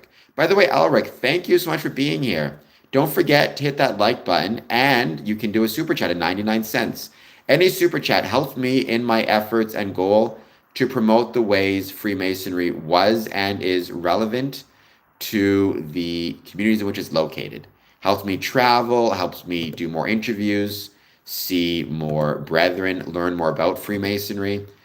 And it helps people find the stream. Having said that, if you can't afford it, I absolutely understand.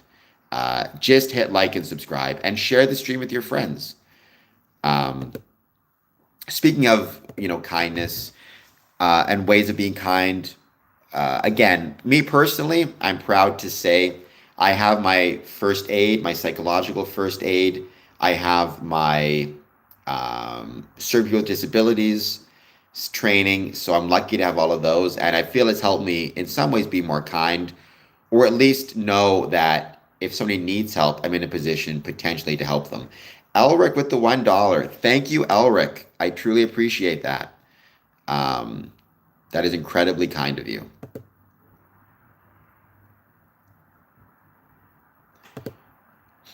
And yes, Elric, I would agree with you. When you say I know I really need to take my first aid, I mean nobody needs to do it, but I think everybody should get first aid training. I'm a big believer in anybody who can get first aid should. I actually heard an argument once, and I'm actually supportive of it, which is in order to get your driver's license, part of passing the driver's ed is you get your first aid certification as well. So if heaven forbid you're in a car accident, knock on wood, and you're not injured, but somebody else is, you can provide basic first aid care for them, or assess yourself and your needs. So I've heard some argue that what should happen is, before you graduate high school, you need to have your first aid, which I think is a good idea. Or before you get your driver's license, you need to get your first aid. I would be happy with either of those. I think if you need to get it before you graduate high school, then the school should pay for it. driver's license, I think you should have to pay for it. So maybe school would make more sense since you get it for free. It's not required in Canada. I mean, I haven't been in high school in, Jesus, 25 years. So maybe something has changed. But when I graduated, it wasn't required, and I don't believe it is. Um, yeah, and it's a 2 day class, right? So just think about how like easy it would be to fit a 2 day first aid training into your high school. Um, the kids would get a day off school, or maybe do it on a weekend. Um, I'm sure most students would be willing to spend 2 days getting their first aid to graduate over a weekend.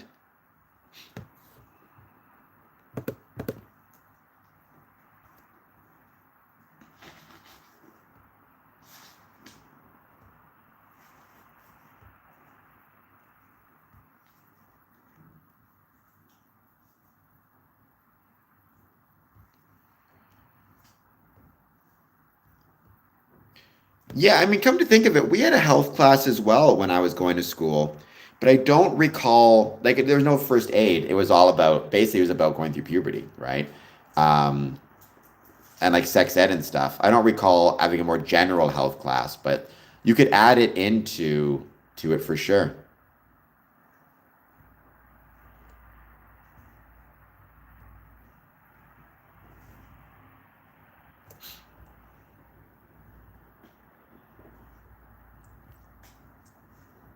Like I said, I know somebody told me that it's some part of the world, before you get your driver's license, you have to have your first aid. I don't know where, I can't remember now, but I thought that was a great idea. So I think we should still do it that way, personally. Or I think we should do it that way as well.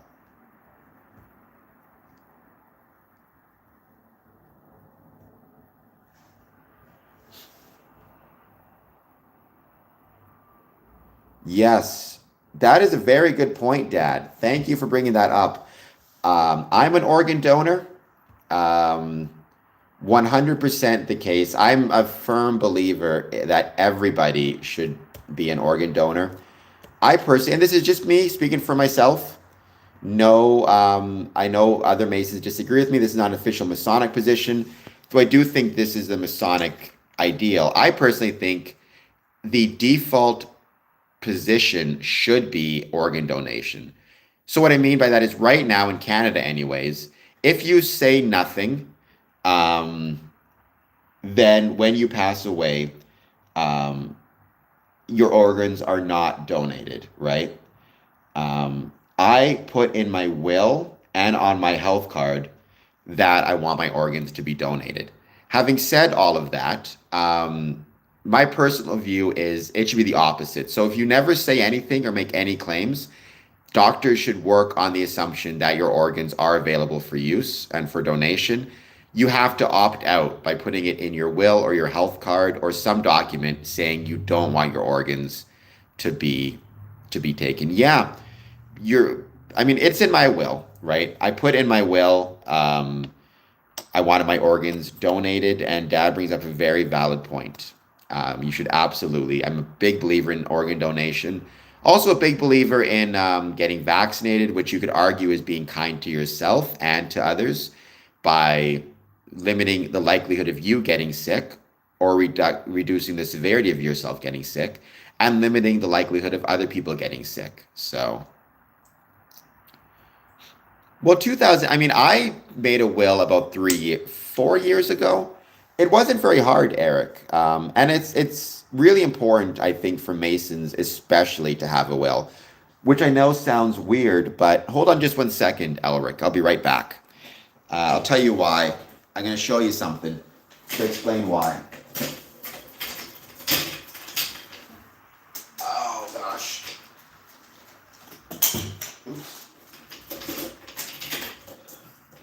So we in Freemasonry, good for you, Elric, for getting vaccinated. So we in Freemasonry can sometimes, if we're lucky enough, get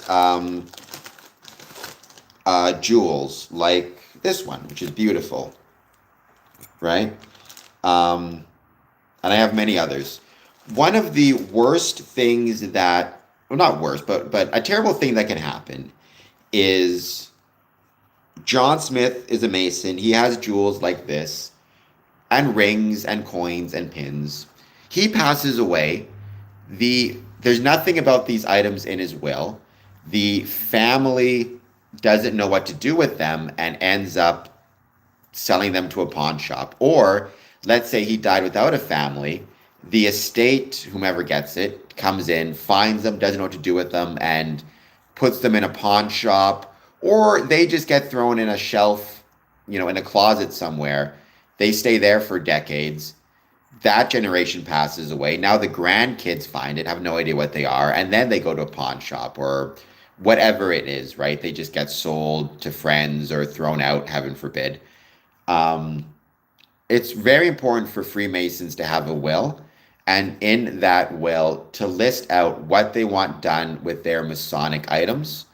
Um, uh, like list out, okay, I have these items, and then list out whom to contact, and give a couple different names, because you may create a will and 10 years from now, let's say in my will right now, it says, okay, if I pass away, my executor is to contact the Masonic Lodge, and when contacting the Masonic Lodge, speak to this person at this number about returning my Masonic items.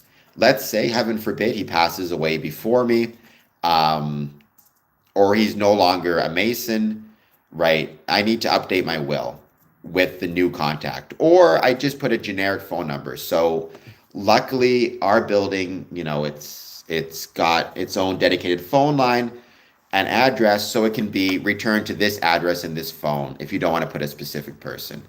But the point is, we within Freemasonry need to be listing these items in a will and making sure our Masonic items get to where they need to go. And they also need to be insured. We have a really bad habit of not insuring our items. We might have like property insurance, but for items like that, for items like this, for items like this,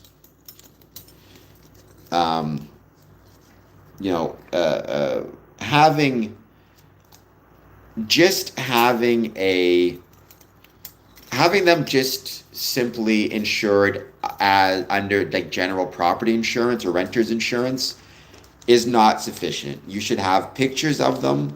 You should have descriptions of them by assessed by a jeweler, and then they should be insured separately. Yes, it is. This is from Halt Whistle Lodge in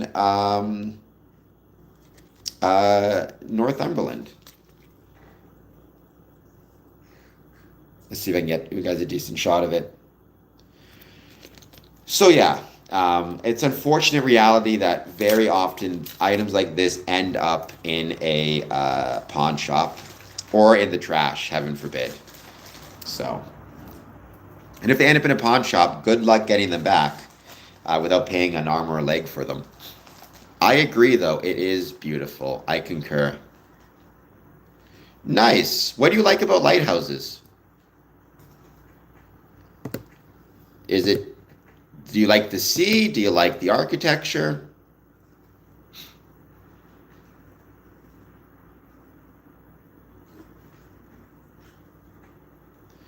Awesome.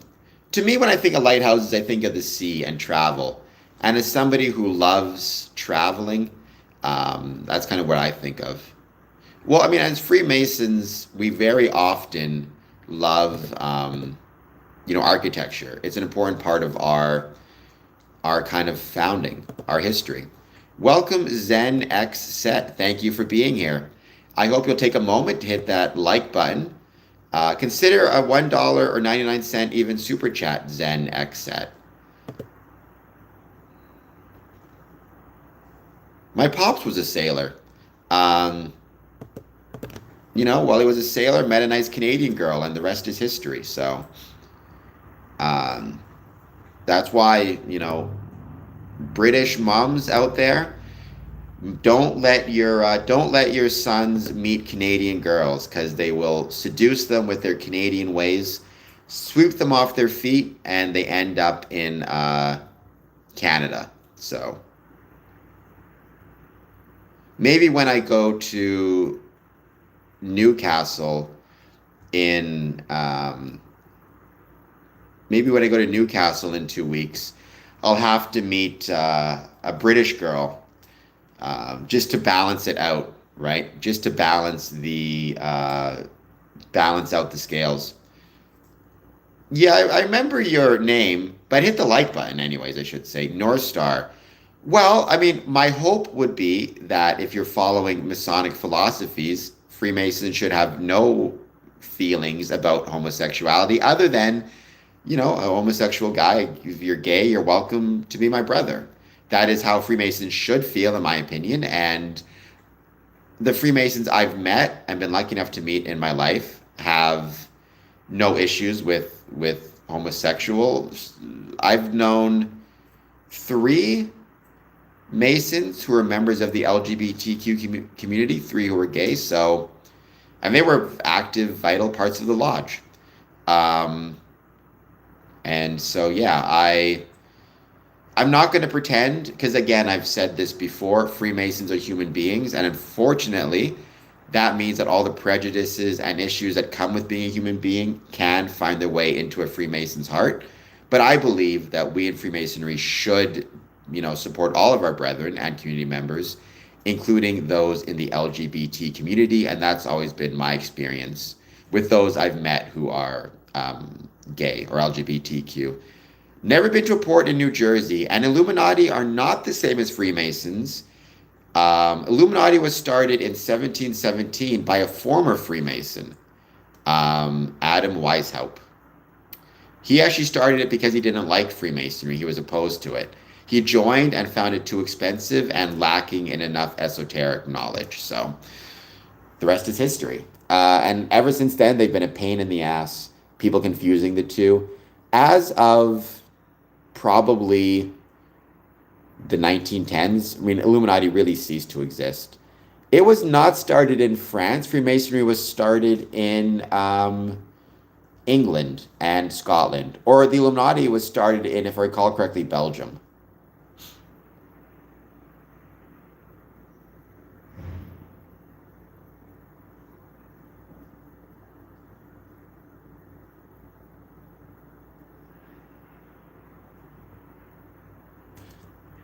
Well, so the first speculative Freemasons that we know of, that being, meaning um, men who joined an operative Masonic lodge, but were not themselves operative stonemasons, but joined for the brotherhood and the fellowship of it. Um, the first example of that we have dates to 1634. It was 3 men out of Scotland. I can't think of their names now. I think it was Alexander something or other, if I recall correctly. Um, then in England, it was about 10 years later or so, 1640 something or other.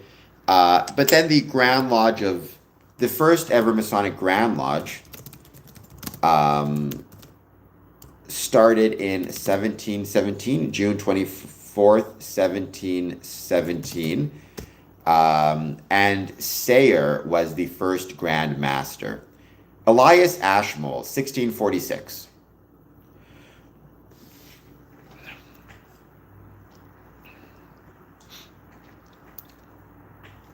One of my channel audience members um, actually is going to be kind enough to send me a care package from Australia. She's from Australia. I sent them some ketchup chips. So she, in kindness, is going to send me a care package full of Australian items. Um, I guess Tam Tams is going to be one of them. I don't know what a Tam Tam even is, but I'm going to get a Tam Tam, so that will be fun. I think it's a type of cookie, if I recall correctly.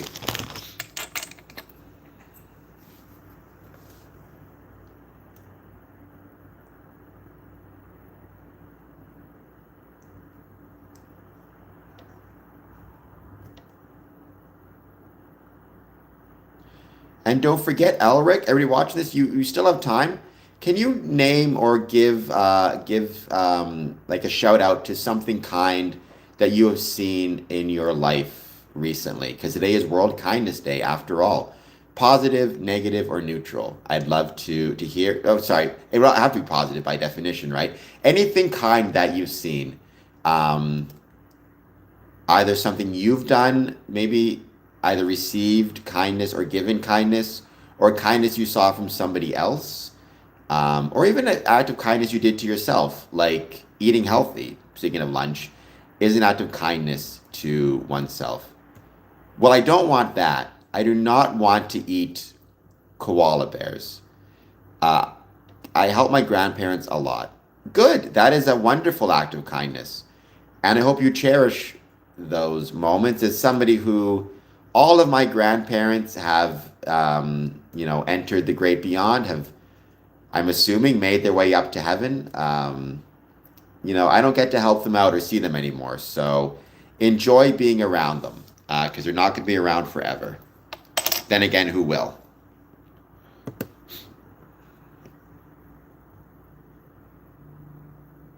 But that's a awesome and wonderful example of kindness.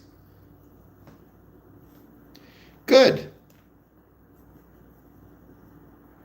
Like I said, my dad's father, um,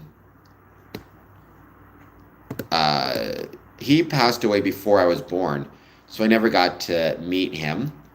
I'd like to think he's looking down on me and is happy with the decisions I've made. I'm sure he's shaking his head very often at the decisions I've made as well. But my grandma Lily was around for me, and then my mom's side, both my Nana and Papa were around for a lot of my life, so I was very lucky. Didn't see much of Australia.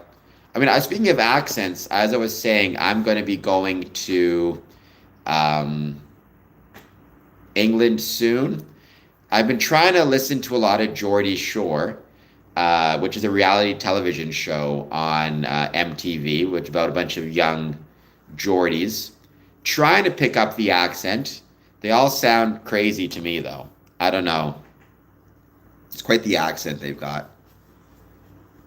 People tell me my dad sounds like a James Bond villain with his accent. I can't hear his accent. He sounds Canadian to me, but that's because I grew up with it. And apparently, when he was in England a few years ago, people said he sounded Canadian, or sounded like his accent had changed over, being in Canada for so long.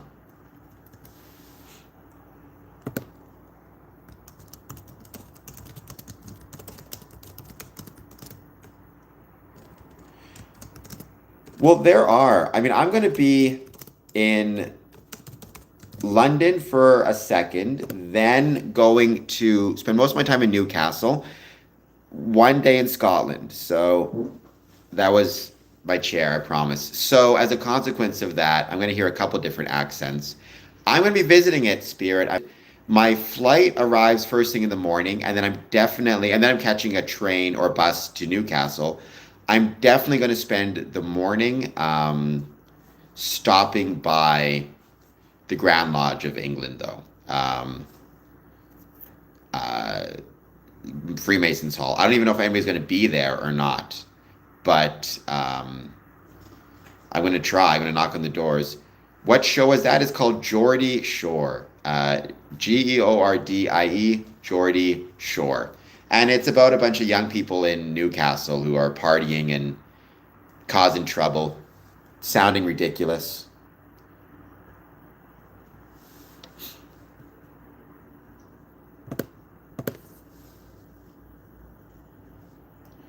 I'm going to try to. I'm going to try to for sure.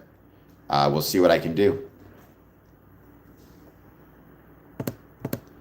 I've been talking to the Halt Whistle members. That's been really fun.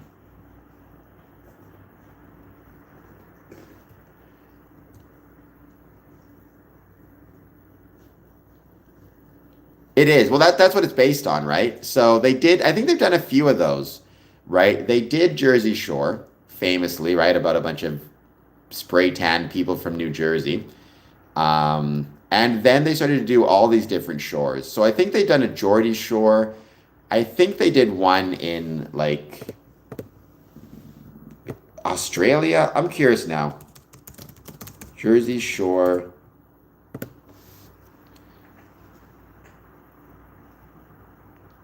So let's see. So Jersey Shore was ran from 2009 to 2012. It's going well. And then let's see the spin-offs. Well, they did a Reunion Road. They did a family vacation one. They did an all-star shore. They've done a Floribama shore, a Buckhead shore. That's insane. I'm in Middlesex, Monmouth counties. Okay, so where's that, Elric? Like, how far would that be from London, let's say? I mean, it'd be great to visit you if I could, but I'm going to be incredibly busy, right? Like I said, it's going to be, um, I arrive in the morning, go see Freemasons Hall, jump on a bus to Newcastle, then I'm in Scotland, halt whistle. So,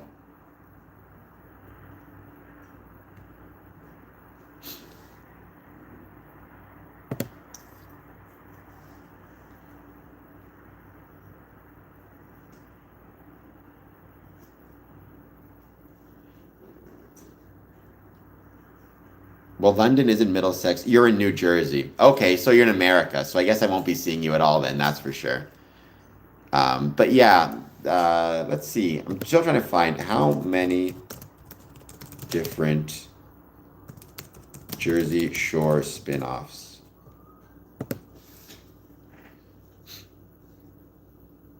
There's been 18. This is insane. There was an Aussie shore, a Frenchy shore, and a Canada shore. I don't even know what the Canadian version of Jersey Shore would be.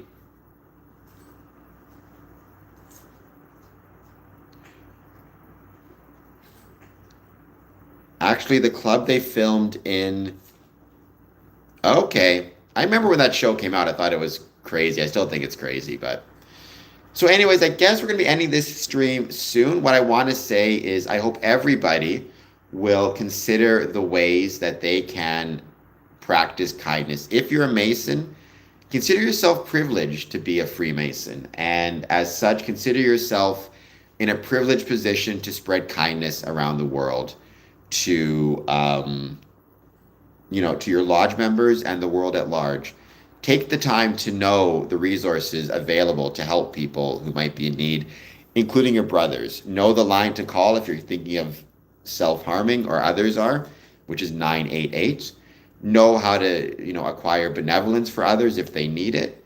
Know who has spare bedrooms for a brother in need. Know about local food banks and other resources that can help a brother when they fall in times of difficulty. As my dad pointed out, you can even be kind after you pass away by being an organ donor, which I think all Masons should. Spreading kindness and positivity. And if there's a brother you haven't seen in a while, take a moment to give him a call and ask him how he's doing. If you're not a Mason, don't worry, there's still a million ways to spread kindness and positivity. And I'm sure that, Elric, you've found many of those ways. So, so I stream every Monday through Friday at 1 p.m. and then 1 a.m. However, I'll have different topics. If you're looking for general information just about Freemasonry, what you can always do is check out my channel. I've got a ton of episodes, pre-recorded episodes, and interviews about Freemasonry, right? If there's any specific topics, please let me know. Like the history of Freemasonry, statistics on Freemasonry in the 2025s, membership numbers, whatever it might be, just let me know.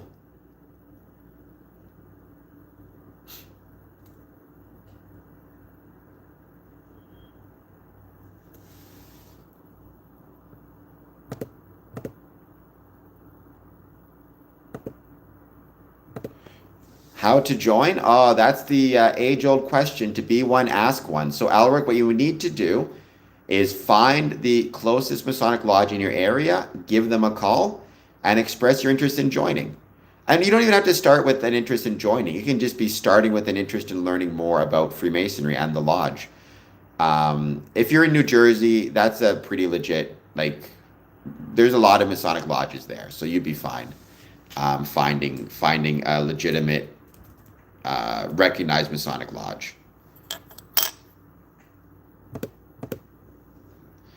So that's it, right? And then you take the first step, and then the Masons kind of take it from there. They'll meet with you, they'll talk to you, they'll sponsor you if they think you'll make a good Mason. The process can take anywhere from, usually at least a couple of months to 3 or 4. But at the start, it really is up to you to make the first contact. I mean, I could. It wouldn't make a lot of a difference, though, Elric, because if you were joining my Masonic lodge, I could be your sponsor and recommend you. However, if you're not joining my lodge, I can't really be a sponsor. I could put in a word for you, but it probably wouldn't mean much. I'm not a Grand Master or anything like that, and none of the guys would know me. You'd be better off just, get to know the guys there. They will, talk to them about why you want to join, and that's kind of all you need to start with. Yeah, you can knock at the door. What I would say is, instead of knocking on the door, well, you can, but when you go back, knock on the door, but bring a letter with you. And have the letter explaining you want to be a Freemason and providing your contact information. That way, if nobody's there, you can still leave the letter in the mail slot. They'll get it and call you back. Because it could also be the case that you go there, but maybe they have a degree happening, a meeting, they're busy, they don't have time to speak to you right at that moment. At least you've given them your contact info and they can call you at a later date and time. And that also shows to them that you're, thinking ahead, which is not a bad skill to demonstrate.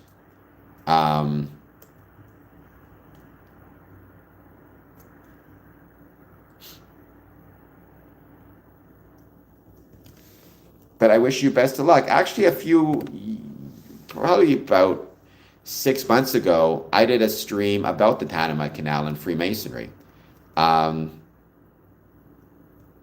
So yeah. The Panama Canal has a really interesting Masonic history to it. And there are still Masons in Panama, so. Jason Shank, hello. I'm going to be actually ending this stream pretty soon.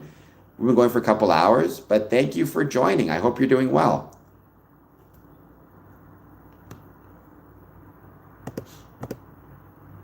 Thank you. Thank you for being here. Please hit that like and subscribe button, Jason, if you can. If you're already subscribed, thank you so much.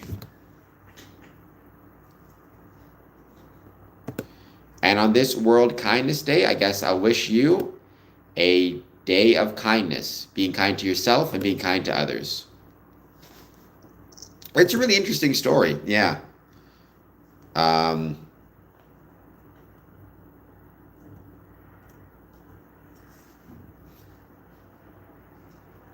No, it's fascinating.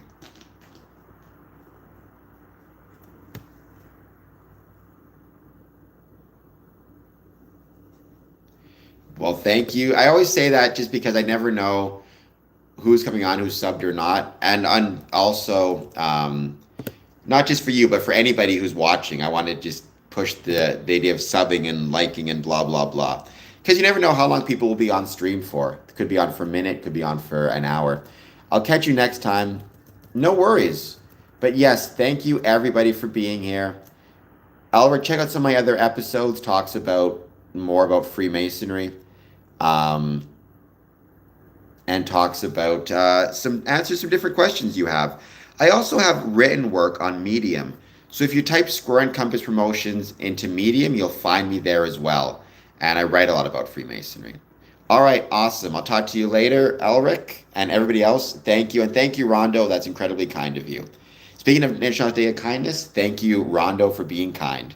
All right, nice talking to you guys. I will see you shortly, I am sure. 1 a.m. tonight and then 1 p.m. tomorrow.